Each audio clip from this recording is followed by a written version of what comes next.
RipRoar really was the genesis of a lot of different things kind of coming together. I had a passion for youth athletics. I had a passion for youth triathlon since the time that I was a kid. And I was always expecting that there would be a golden parachute moment where it would just make perfect sense for me to jump off and start my own thing. And I dabbled a few times, but really it was the series that I had been working on at the time, which was the largest series in the country. I was working on for another company, and it all of a sudden canceled. And so I thought, this is my moment to maybe jump out on my own. It was as much of a breadcrumb from the universe as I felt like I was going to get. And so I started RipRoar in January of 2015 with only about 4 months of runway until we were supposed to start producing events. And really it started as a kids triathlon series. It started as the continuation of this passion that I had since I was a kid. And from there it's developed into adult races, yoga events, adventure triathlons, everything else.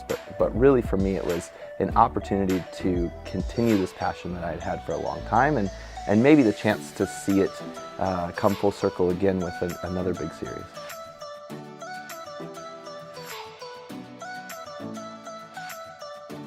Hindsight's always 20/20. Looking back on the path that I took to get here, everything seems to be very linear. Everything seems to fall in line. But of course, in the moment, that's not at all how it goes.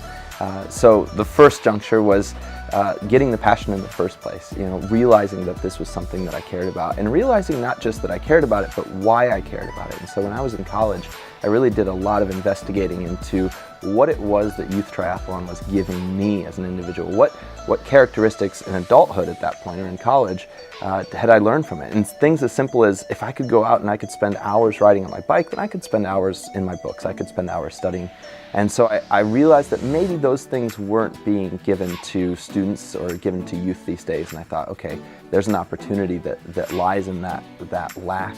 And so that was the first moment. And then the second moment was actually at university, when I was challenged to come up with a business model of something that I would do if it never made me a single penny. And I thought long and hard about that. You know, I had the daydreams about, if I won the lottery, you know, and I didn't have to work, I didn't have to make money, what would I do with all that money? And time and again, I came back to youth triathlon and starting a program that would outlast me, starting a legacy for sport. Then, you know, with the series that I was working on canceling, that was kind of my jump off moment. But beyond that, there was a number of moments that were kind of turning points for me. I faced quite a bit of adversity in my first year. After producing a year's worth of events, all of the equipment that we used to produce those events was stolen. It was subsequently found, and then it was damaged to an irreparable point. So we faced these junctures. Me personally, I faced some pretty severe health issues in the second year of the business, and each time we came up to these crossroads, we were left with the decision of, do we want to fold up or do we want to continue? And I constantly went back to the lessons that we were trying to teach through this sport. You know, we often talk about seeing a kid stand on the side of a dark, murky lake and encouraging them to just jump in head first or feet first. And that's what I had to do in those moments. And each time we kept jumping back in, it became a little bit easier the next time we faced adversity to make that turning point. So really it was those first few years of college, and then the first few years of starting a business that we faced the forks in the road, and each time we took the path less traveled. And, you know, as Frost says, that's made all the difference.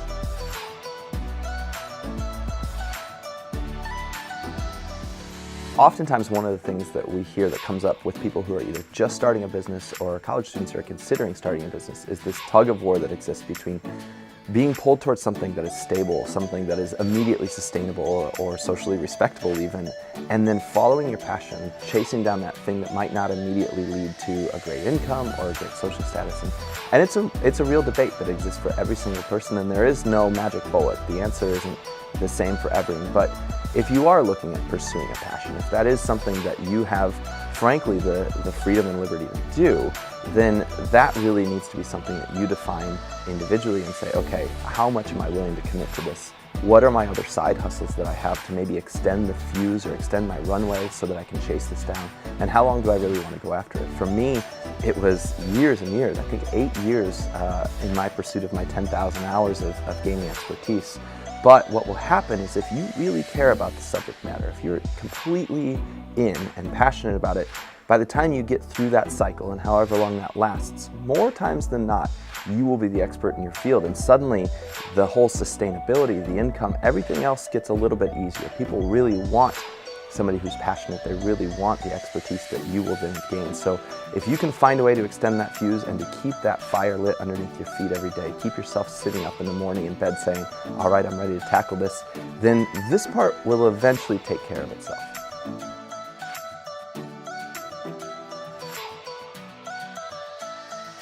Our event portfolio, we have actually 12 different events. So each event has its own voice, it's got its own branding behind it.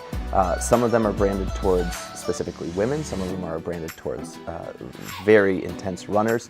And then we have our youth triathlon series, which is kind of the anomaly in that we have to appeal to both the kids and the parents at different levels. It's kind of like the cereal aisle metaphor where you really have to get the kids to pull it off the shelf, but then it's got to be something that the parents are willing to take to the checkout. And so the way that we go about that is we kind of use our social media handles a little bit differently. We know that more of the kids that are doing our events are on Instagram. And so our Instagram posts are very much about building something that kids want to be a part of. It's something that they crave, they desire, they're willing to give up.